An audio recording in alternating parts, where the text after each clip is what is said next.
Okay.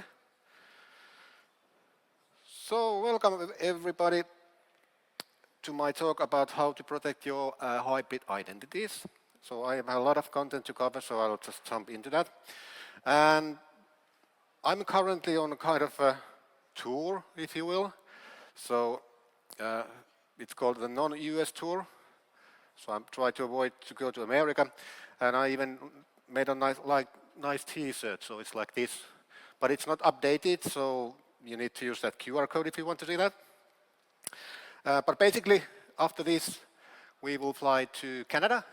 There's 2 conferences, and then later on next month, I'm going to Eco Party. So hopefully that would be the last one, but we are not sure about that. And when you talk a lot, you have a lot of speeches, well, all kind of things can happen. Like this, it was Black Hat Asia 2023, but it was luckily 15 minutes before my talk, so all good.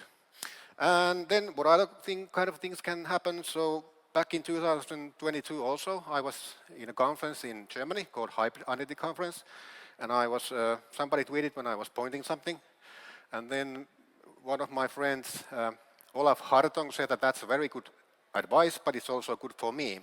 And then somebody cut the background off and used that as a meme. And funny enough, the same conference was 2 weeks ago, and guess what? I have a new pointer, which I can use in my slides. And I showed this slide yesterday in Brucon in Belgium, and of course there's another picture of me pointing thing. But yeah, who am I? So I had a nice introduction, thanks for that. So just to tell you kind of like what I do, so what is like part of my job. So one part is that I'm trying to fight vulnerabilities before the bad guys do. So pretty much the same thing I did before I joined Microsoft. And the second part is that I'm educating people. So that's the purpose I'm here today. So I'm going to kind of teach you that how you can protect your hybrid identities. And why this is important. Somebody said a few years ago, I can't remember what year that was, but hackers don't break in anymore. They log in, as Dirkian did last week. You probably remember that one. And this is like our threat intelligence report. Is it? Yes, from 2024. And if we see here, there are like 99, oh, sorry, wrong screen. This works better. So 99% of attacks we have witnessed are password-based. So it's phishing, you try to do like a password spray and that kind of things. And 1% is something else. And now, today, I'm going to focus on this. So infrastructure compromise. So even though that we witnessed that less than 1% is about that, it's very important because attackers can log in if they can breach your environment. So what I'm talking about here, let's see. So what means hybrid authentication? So basically it means that you can use the same credentials in your on-prem and in cloud. And when I started doing this training about Entra, well, it was called Azure AD at that time. It was 2013, and the first option at that point to use same credentials in your on-prem and cloud was to use Identity Federation, which was typically implemented using ADFS. And if you remember the SolarGate attack, that originated from on-prem ADFS. Then came password hash synchronization, so there was not that much infrastructure, but not everybody likes to give passwords to us, but they are password hashes, so we don't know the actual passwords, no worries. So that was like a next option to do that, and I think that's the best one nowadays. And then came password authentication, which means that there's an agent on your on-prem server that is connected to Entra, and whenever somebody is trying to log into Entra, those credentials are sent to your agent that is in your on-prem server, and then that agent tries to log in as using those credentials. And then we also have certificate-based authentication, but I'm not going to talk about that today. Okay, so cloud is quite secure, I would say. So users just need to log in. They just need to provide their proof of identity and they are good to go. And for hackers, it's nowadays quite bad. So as the report says that there's a lot of like password-based attacks. So basically, if you're a threat actor, you need to get users username and password or some other methods of identification. So you can do phishing and you can do brute forcing and that kind of things. But when you have this hybrid, it means that you have your on-prem environment that the threat actors can already know how to attack.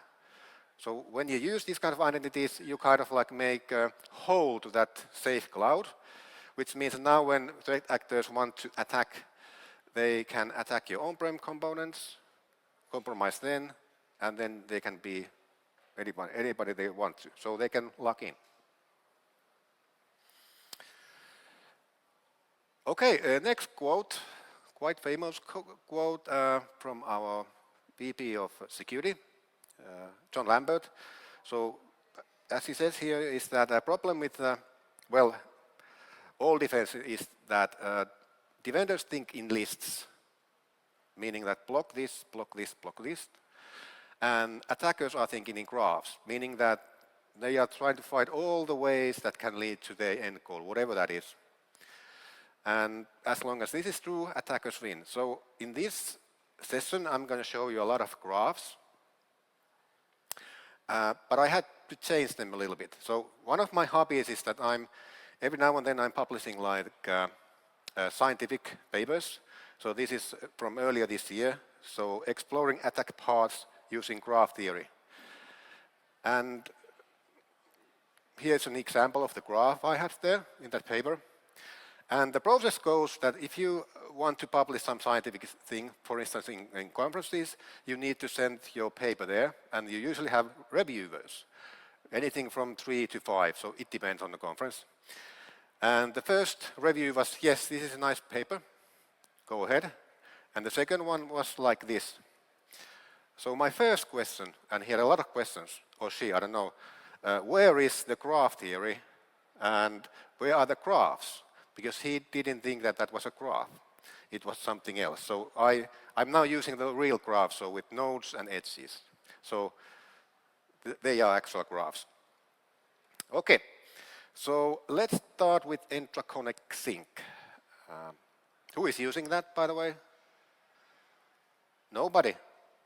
Okay, so you either lying or you don't know.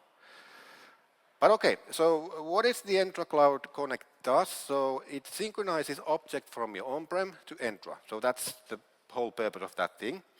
And it is using either Entra ID user or application identity to identify itself. So the username has been, or user identity has been there like since the beginning of the times, but quite recently we published this application identity option, which is more safe.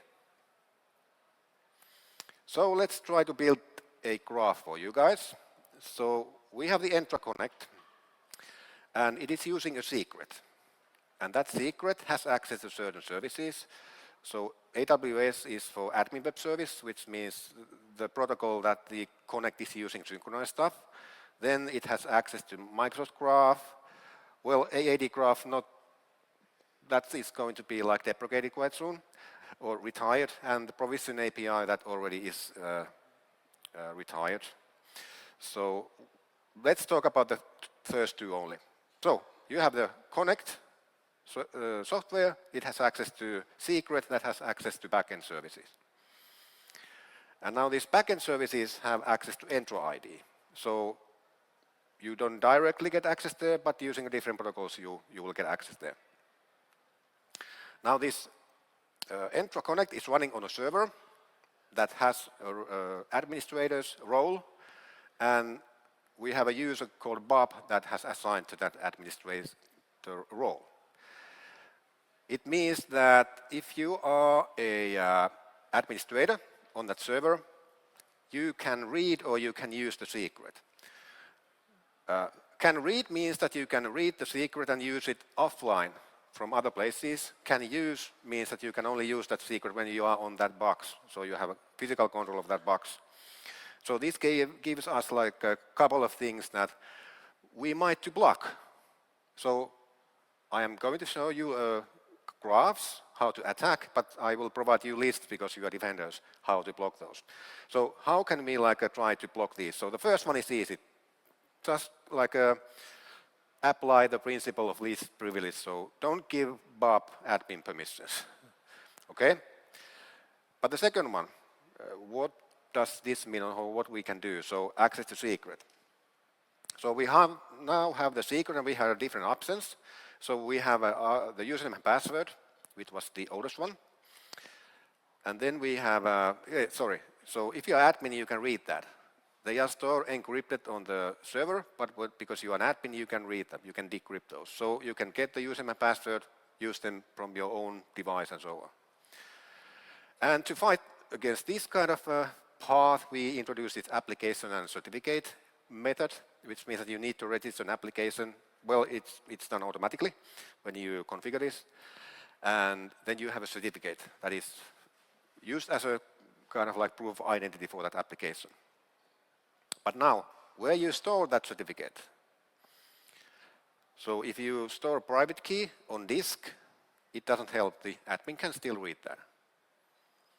But if you use TPM or HSM on your server, then you can only use that, which means that, well, it looks like that we have now a quite nice new way to protect that, so that we use application and certificate identity and store the private key on TPM, right? But you can still use that, so you can ask TPM that can I please sign stuff with that private key, and TPM will do that because that's how the TPM works. But that still limits the blast radius because you need to be on the box all the time, right? It was like that until Daniel Heinzen from SpecterOps found a way that if you know or if you can use that certificate, you can add a new credential to that application in cloud, which means that basically if you compromise the box, add a new certificate, then you know that certificate and you can use that wherever you want to. So there's pretty much currently nothing that we can do about that. You just need to be aware that what are like the options. I still would say that please use this one. So use application and certificate, store private key on TPM, and just monitor if there are any changes on that application. So it renews itself like once in 6 months or something like that. So if there's like a shorter cadence of new credentials, then something phony is going on. Okay, I have some demos. Let's see how this goes. So yesterday in Brucon, my demos didn't work because there was no network access, but now I don't need that because I'm doing on-prem stuff. So let's start with this one. So what we are seeing here, actually I need to, yeah, okay. So now I'm in Entra ID Connect server that is using username and password. And I'm just going to show you how easily we can export those. So we need to be local admins, which we are. And then I'm using my AADInternals toolkit. And for endpoints to extract the credentials. So I'm just going to type get AADInt sync credentials like this. Yeah. Oh, now I know what's probably the cause, but I just need to make the window a little bit smaller. Just a second. Because every time I do these demos, I'm using my laptop and it has more pixels than those monitors there. So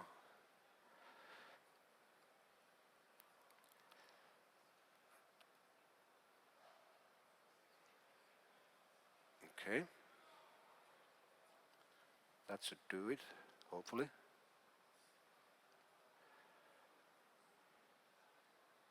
That's better. Okay. Well, it's still not good. Let me try again. So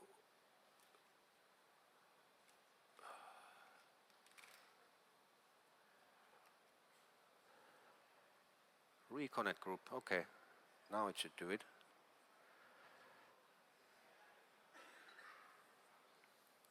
Okay, so the reason why this didn't run is that we have a thing called virus protection,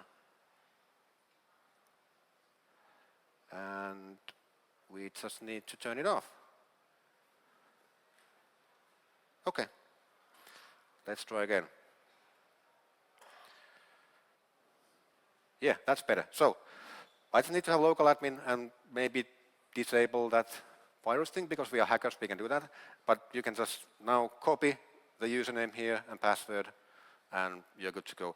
By the way, they don't work, so you can take pictures, no worries.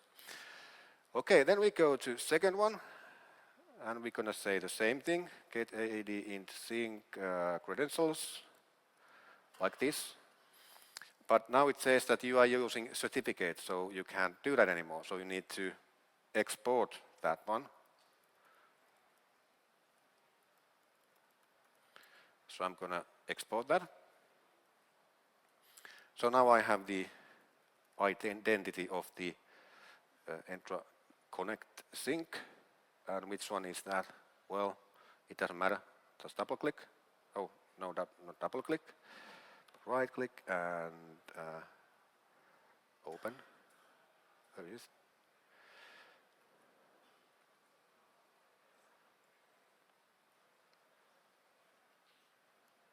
So if we zoom a bit, we can see that now we have the identity of that Entra Connect, and we have the private key, so we can be that Entra Connect. And what we can do with that, let's talk about that next. Okay. So we have like different kind of secrets. So we have this username and password, and then we have application and certificate. Now, the username and password, if you are using that one, you have assigned a role that limits access to other services. Then you can have conditional access policies, which can be which is evaluated by Entra ID. So when you are trying to get access token with those credentials which you stole, those are evaluated, and that limits access to AWS or MS Graph. And that's assigned either to user or to row. Now, what can we do with this application certificate kind of stuff? So we have also conditional access policies for that, but it's called workplace identity. Sorry, workload identities. So it's a different kind of a thing that you need to buy.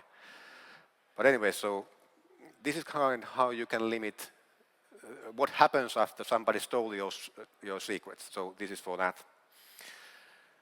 Okay, and then the last part of the graph is that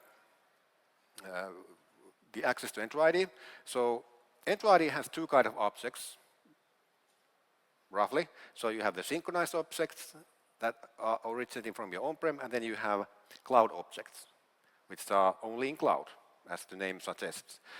And then the secret, which you have access to both of these APIs, so the synchronization API and MS Graph. And with this AWS, you can modify, you can create, update, delete, you can reset or set password of synchronized objects, but you can't do anything with the on-prem object using that secret. There's another secret for that. And with MS Graph, you can only modify the cloud-only objects, not the synchronized ones. Well, you can disable them, but pretty much that's the only thing that you can do. And the secret has a certain set of permissions, and those can limit access to MS Graph. There's no thing that you can configure that, okay, this secret can only do that kind of stuff using that other API, so only for this MS Graph one.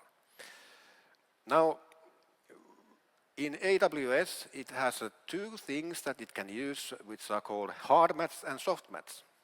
And who knows what these are for? Yeah? You do. So basically, way back when people were migrating from on-prem to cloud, you usually had like a group of people who were like beta testers or whatever.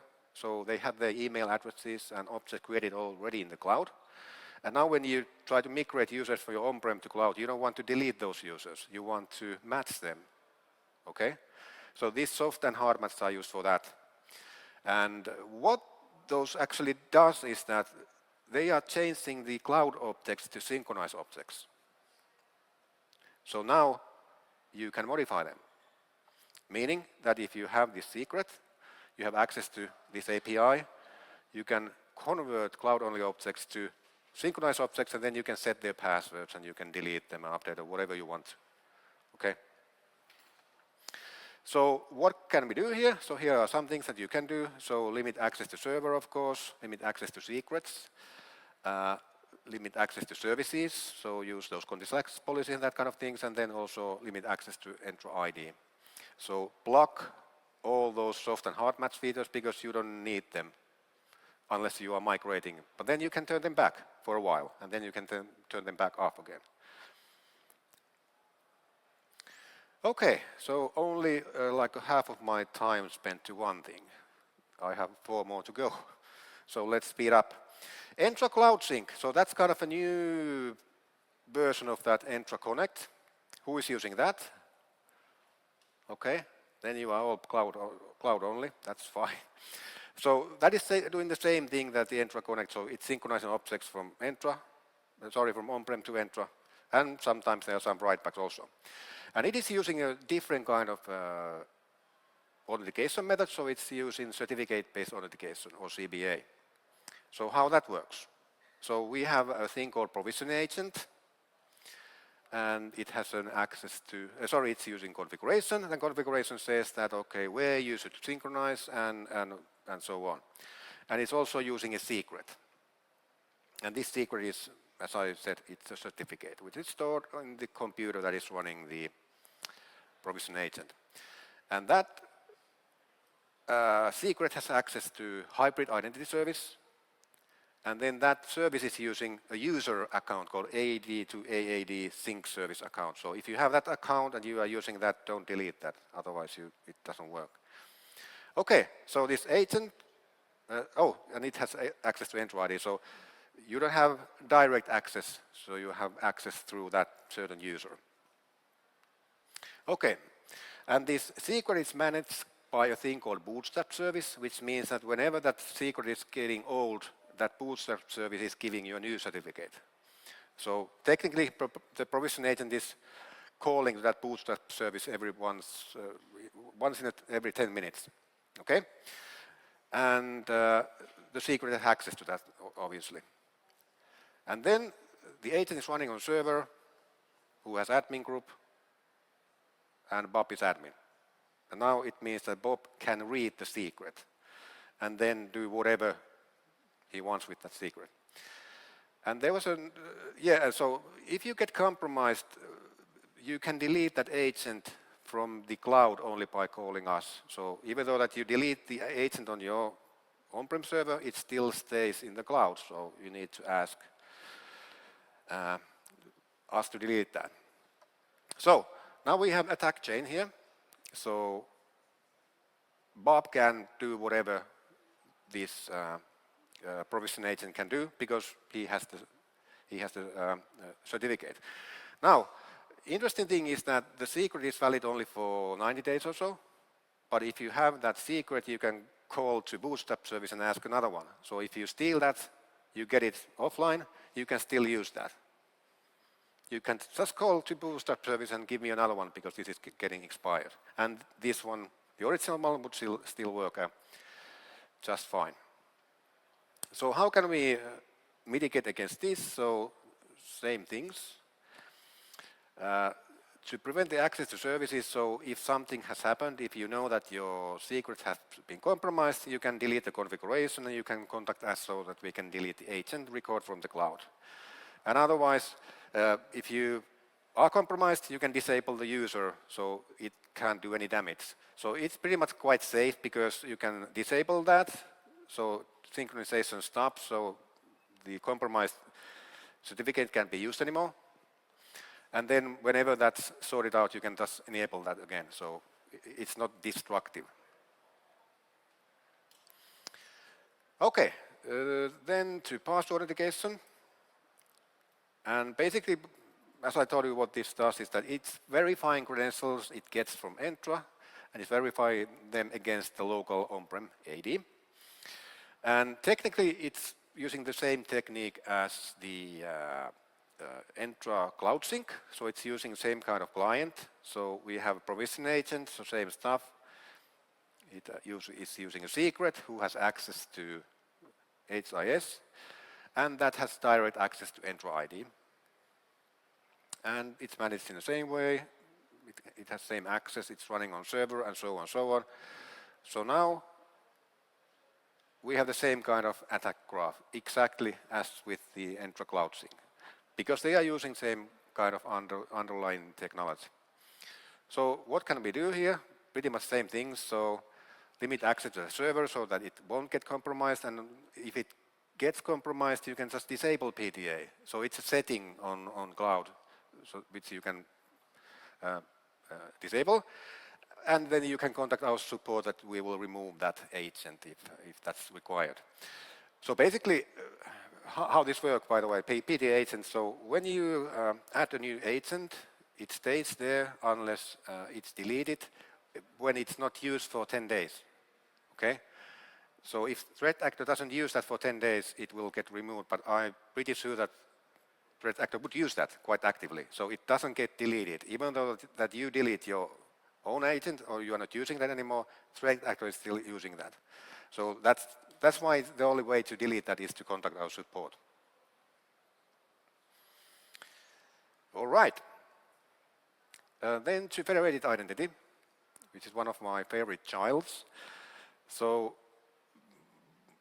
this verifies identity of a user or device or group or whatever using external identity provider.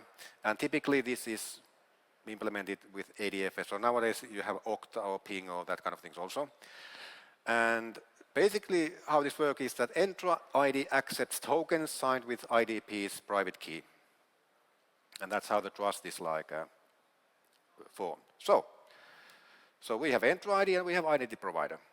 We have a certificate that is used by identity provider, and you are creating tokens.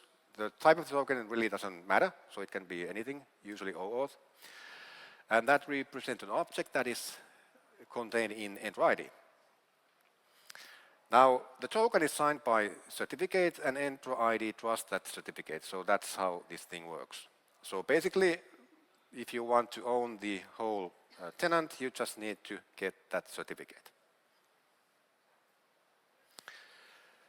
So that's like how the federated identity works in general. And now let's see how ADFS specific attack graph works. So we have ADFS, and we have the certificate which it is using, and Entra ID trusts that. So pretty much same as in previous, but then to the details.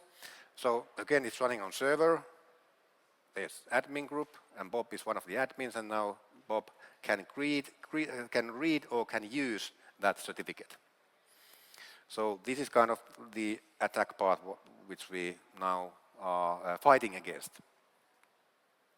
Okay, so how to access that ADFS token signing certificate? So first of all, there are two types of certificates. So managed ones. Managed ones are the default one, and it means that your ADFS server is managing that certificate. So whenever it's getting old, it's creating a new one and updating that to Entra. And then we have a custom one. That means that you are responsible of updating and maintaining that certificate. Now, the managed one is stored on disk, which means, I think you know, that, that admin can access that. Then we have the custom certificate, which you can also store on disk. But if you have TPM or HSM or hardware security module, you can store it there. Now, admin can read, which means that it can export the secret if they are stored on disk, regardless of the type. And they can use things that are on TPM, which means that to exploit anything, they need to be like on that box. So what we really want to do is to block these two. So only use custom certificates, store them on TPM, and you are good to go. Of course, again, you have the possibility that if the threat actor has persistent mechanism being on your ADFS, then they can do things, but that's quite uncommon. Okay, so show demo or 2 demos about that. So now I go to ADFS server. I'm just gonna export those. So these are managed certificates. They are managed by ADFS, so they are stored on the local computer's personal certificate store. So it's quite easy to export. Sorry, no, they are not stored there because these are managed one. So they are stored in configuration database, but they are encrypted with a secret that is stored on AD. But anyways, as long as you have access to that box, you can decrypt that. So get AADInt ADFS. No, let's export. ADFS certificates, and then I just export them. So it's that easy. You just need to have access to that box and you get them. Now you can sign certificates like Dirkian did with, even though you didn't have secrets, but you were able to write tokens to all tenants in the wild world, but this is only for one tenant. But anyways, quite easy. Now the second demo is, it's not live demo because it's about a custom certificate that is stored in HSM, and running that HSM ate all my Azure credits, so it was up only for 2 days or something, so I had a video about that. So let's see how that looks like.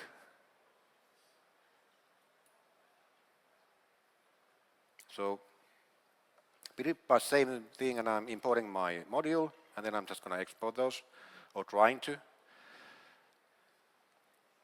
But because they are in HSM, I can access that. So we got an error message here that says that it is probably HSM bound here. And provider is Cavium key storage, which we use in Azure to do that actual thing. Okay. So then how we can exploit this trust? So that's the next question. So we have this token that is representing an object in Entra. Now objects, like users, they have sign-in domain. And we have 2 types of domains. So we have the federated domain, which means that when I'm trying to log in, your login is redirected to that federated identity provider, and then you will get back with the token. Or managed, which means that Entra ID is taking care of that whole authentication process. Now, if you remember the certificate that we were stealing, so it's attached to a certain federated domain. So not the tenant, but domain. Now, each of those tokens has a thing called immutable ID, and each object has those also. So it's kind of like identifies the user. And now when you have this token that you have signed using a certificate and you try to access Entra, Entra is only validating the existence of immutable ID. Okay?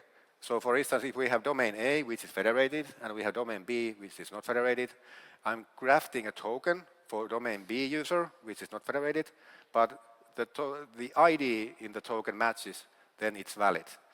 So we have like this kind of attack path now, which means that by default that we can craft tokens for any domains with any federated like certificate in that tenant, which is quite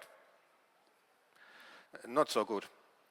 But what we can do about that, so we have some settings. So again, don't let people or minimize the access to the ADFS server, and limit access to the certificate by using custom certificates and store them on TPM or HSM. And then we have some settings that you can do to limit the trust, so that the scenario I mentioned that wouldn't be possible. So if I'm trying to craft a token for domain B that is managed, it doesn't work. So you can use those settings to enable that. Okay, and then the last but not the least is the Exchange Hybrid, which Dirkian published a few weeks ago. So why does this matter? So let's see about this. So what is Exchange Hybrid? So why do we have these kind of things? So basically, if you have on-prem server, you're running Exchange there, and then you have some users in cloud. This enables like mail routing, but also like you can move mailboxes from on-prem to cloud and back. And it enables like sharing your free and busy time and that kind of things, and a lot of more. But to do that, you need to have some identity, right? So let's hope I got this right. So Exchange is using a secret, and that secret is representing Office 365 online service. So basically what it means that when you are configuring this, Exchange is adding a new credentials to Office 365 Exchange Online Service principle in Entra. Okay, and now that service or service principal has access to Entra ID. And when you are running this Exchange Hybrid configuration, it needs a token, and it's acquiring a thing called actor token, which Entra ID is then generating to you. That Exchange is running on server. It has admin group where Bob is, which means that Bob can now read the secret, and with that secret it can get himself an actor token. Now, why this actor token is important? So let's see how we can exploit that. So we have the actor here, so it can be like it can be Exchange server or it can be a threat actor, it doesn't matter. So it has access to that actor token. And now the actor can create a thing called impersonation token, right? And that token contains the actor token. And what is important here is that it happens offline. So as long as you have the actor token, you can create that impersonation token. You just add this actor token inside that token, and then you can be pretty much who you want to. So because if we remember, the actor token represents the Exchange Online service as such, but this impersonation token represents a user. And the token gives access to Exchange web service, which is also validating the token that it's for correct user and correct tenant and so on. But anyways, so actor, after getting that actor token, you can be anybody in that tenant in Exchange Online. So you can be global admin if you are, and you can send email as that user and so on. So that's why it's very important. Now, what Dirken also found that you could ask tokens for Azure AD graph, and you could say that I'm from this tenant and I'm this user, so you could do cross-tenant things, so you could be anybody pretty much. But we fixed that quite soon, luckily. So it means that the actor token is bad one. So always, if you have Exchange Hybrid, please make sure that you are protecting that. And how to do that? So we have a couple of things. So again, limit access to service. Store the certificate on TPM or HSM. You can do that even though that it would have been created by the Exchange Hybrid configuration wizard. But we have like a guiding to stop using the Exchange Online identity, but using our own dedicated Exchange Hybrid app, and that also makes it a little bit more safer. And only gives you access to what the Exchange Hybrid really needs to be having an access. Okay, so the only AI slide I'm going to have. So I asked AI to draw a picture which is like Simpson themed about an old angry guy with a ponytail yelling at clouds. So that is me.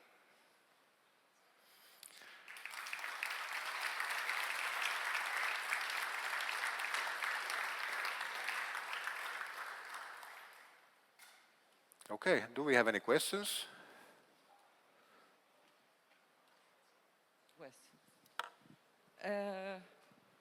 Yeah, there is one. Just one? We are waiting to...